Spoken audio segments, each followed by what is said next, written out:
জিনবুতের রাজ্যে তোমাকে স্বাগত। আমি মাইশাস টাইনি ওয়ার্ল্ড। আজকের গল্পটা একটু অন্যরকম, বেশ ভয়ঙ্কর। লাস্ট পর্যন্ত না শুনলে বোঝাই যাবে না আসলে গল্পে কি হচ্ছে। তাহলে গল্পটা শুরু করা যাক। আমি একজন মাদ্রাসা শিক্ষক। আমার দাদা ও পরদাদার বংশ পরম্পরায় সবাই ছিলেন তান্ত্রিক ও কবিরাজ। আজ আমার জীবনের অন্যতম এক ভয়ঙ্কর ঘটনা শোনাবো আমি।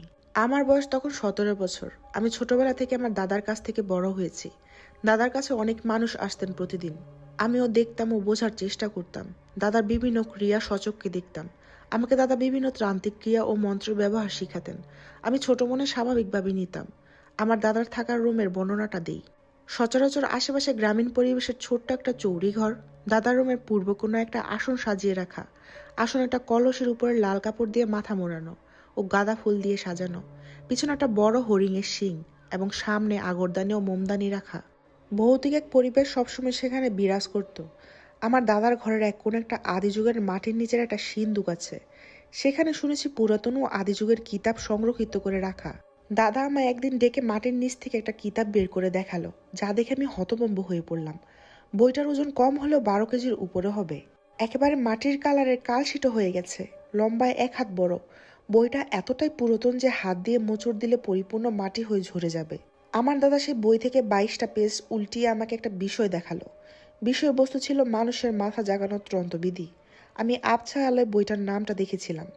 আমার দাদা আমাকে একটা চশমা আনতে বললেন। তখন সেখানে নিয়ম দাদার মুখ থেকে সুন্দরভাবে শুনলাম। পরিপূর্ণ নিয়ম শোনার পর দাদা আমায় বললেন, বয়স তো হয়ে এলো নাতি, 72 বছর। এই বয়সে এই তন্ত্রটা করে দেখি, আয়।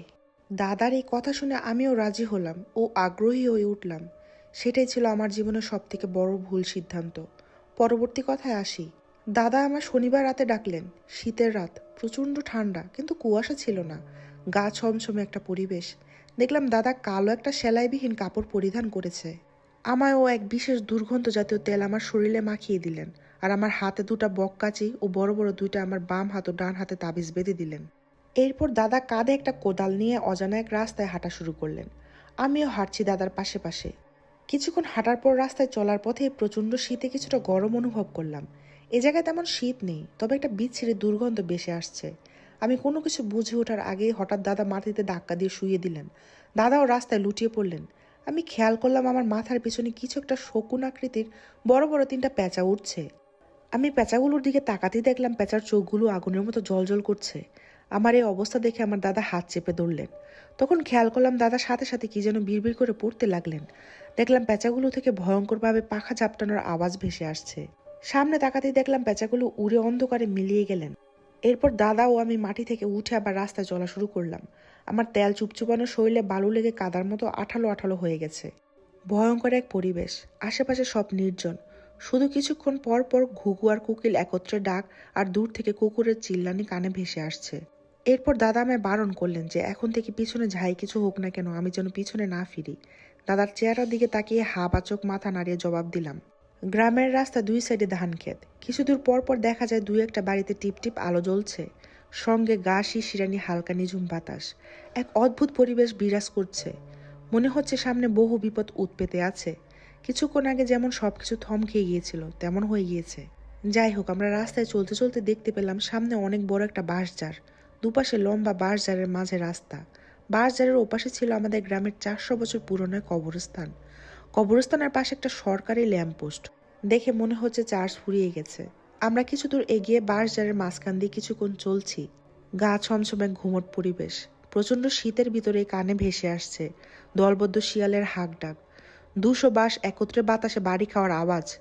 ঠুকঠাক, মটমট, কটকট। আমি ভয়ে ভয়ে হাঁটতে হাঁটতে হঠাৎ আমার অনুভব হলো আমার পায়ের সাথে কি যেন একটা হেঁচড়ে আসতেছে। এটা ফিল হওয়ার সাথে সাথে আমার শরীরের মাথা থেকে পা পর্যন্ত একটা ঠান্ডা স্রোত বয়ে গেল। নিচে তাকাতেই দেখলাম একটা মরা শুকনা বিড়াল আমার পায়ের জুতার ফিতার রশি বেঁধে আটকে আছে। সাথে সাথে আমি ভয়ে চিল্লানি দিয়ে উঠলাম। আমার দৌড় দেওয়ার সাহসও পাচ্ছিলাম না। আমি একবারে ভয়ে হয়ে আটকে গিয়েছিলাম। কিন্তু তবু তেমন একটা ভয় হয়নি, কারণ দাদার সাথে থেকে বিভিন্ন জিনভূত তাড়ানো এবং সরাসরি পাঠা বলি দিয়ে রক্ত দিয়ে রিচুয়াল দেখেছি। এজন্য ভয়টা তুলনামূলক কমই ছিল। যাই হোক, পরের কথায় আসি। দাদা আমার পা থেকে সুতাটা ছাড়িয়ে দিল। কিছুক্ষণ পর হাঁপ ছেড়ে উঠে কবরস্থানের দিকে হেঁটে এসে দাঁড়ালে দাদা আমার ইশারা করে আমার হাতে একটা কাঠা কয়লার পুরনো ছায় বড় একটা বালতি দিয়ে বললেন, আমার পিছনেই থাকবি। আমি মাথা নাড়িয়ে হ্যাঁ বলে দাদার পিছে পিছে কবরস্থানে ঢুকলাম। হাড় হিম করা পরিবেশ। আমরা ঢুকতে খেয়াল করলাম কবরস্থানের ভাঙা গেটের বাইরে তিনজন অনেক লম্বা আকৃতির অবয়ে। আমি পিছে আবছাভাবে দেখে আর পরিপূর্ণ তাকানোর সাহস করিনি, কারণ দাদার নিষেধ ছিল। দাদার দিকে খেয়াল করতেই দেখলাম দাদা এক কবর থেকে আরেক কবরের সামনে গিয়ে কি যেন খুঁজছেন। কিছুক্ষণ খোঁজাখুঁজির পর দাদা আমায় বললেন, এই কবরটা আজ সকালে দিয়ে গেছে, দেখ মাটি এখনো কাঁচা। দাদা কোদাল দিয়ে একটা মাটিতে কোপ দিয়ে পাটি সরাতে শুরু করলেন। আশেপাশে প্রচণ্ড শিয়াল আর কুকুরের হাড় ডাক উঠে গেল। মনে হচ্ছে আমাদের কয়েক শত কুকুর আর শিয়াল ঘিরে ধরেছে। আমি চুপচাপ কবরের সামনে বালতি হাতে নিয়ে কানে হাত দিয়ে চোখ বন্ধ করি, আবার একটু দেখি। কিছুক্ষণ পর দাদা মাটি সরানো শেষ হতেই দাদা কবরের উপর থেকে বাঁশ সরিয়ে ভিতরে প্রবেশ করে মুখের অংশ থেকে কাফন সরাতে দেখা গেল সেখানে একটা মহিলার লাশ। দাদা তার কোমরের কাছ থেকে কিছুটা বের করে কাদের কাছে নিয়ে মাথাটা কাটা শুরু করলেন। আমি আবছা হলে বুঝতে পারলাম সেই আওয়াজ। পাতলা ধান কাটা ধারালো কাঁচির সাথে শক্ত কিছু লাগলে এমন আওয়াজ হয়। গ্রামের মানুষেরা হয়তো ভালোভাবে বুঝতে পারবেন। কি ভয়ানক দৃশ্য, চোখে কল্পনীয় নয়। আমি এই দৃশ্য দেখতে না পেরে পাশে বালতি হাতে নিয়ে বসে পড়লাম। সাথে সাথে পাশে থাকা বাঁশ গাছগুলো মনে হচ্ছে নিজেরা নিজেরা নড়াচড়া করছে। বাঁশ ভাঙার মচমচ আওয়াজ প্রচণ্ডভাবে আসছে। দেখলাম দাদা কাটা মাথাটুকু বালতির ছায়ের ভিতরে নাড়িয়ে একবারে ভিতরে ঢুকিয়ে দিলেন। দাদার হাতে বালতি দিয়ে আমি কবরের বাঁশগুলো ঠিক করতে বললেন আমাকে। আমি এতটা ভয়ে কাঁপছিলাম যে আমার হাত পা নাড়াচড়া বন্ধ করে দিয়েছে। ধীরে ধীরে কোদাল দিয়ে মাটি আগের মতো উঁচু করে কবরটাকে রাখলাম। এরপর দাদার দিকে চেয়ে দেখলাম দাদা আপন মনে বিড়ি টানছে। আমায় বললেন, কি রে, হলে চল। আমিও কোদাল নিয়ে দাদার পিছে পিছে কবরস্থান থেকে বের হলাম। দেখলাম দাদা হঠাৎ দাঁড়িয়ে বিড়বিড় করে মন্ত্রজাতীয় কিছু পড়ছেন আর ফু দিচ্ছেন, পাশাপাশি হাতে তালি দিচ্ছেন। দাদা এবার বাঁশ ঝাড়ের পথ দিয়ে না গিয়ে অন্য রাস্তায় বাড়ি ফেরার জন্য পথ ধরলেন। ক্ষেতের মাঝখান দিয়ে সবকিছু স্বাভাবিকই ছিল, সুন্দরভাবে চলছিল। কিছু দূর এগিয়ে পাশে ছোট খাল বেয়ে গেছে। খালের পাশ দিয়ে দাদা আর আমি হেঁটে চলছি। হঠাৎ দাদা রাস্তায় দাঁড়িয়ে গেলেন।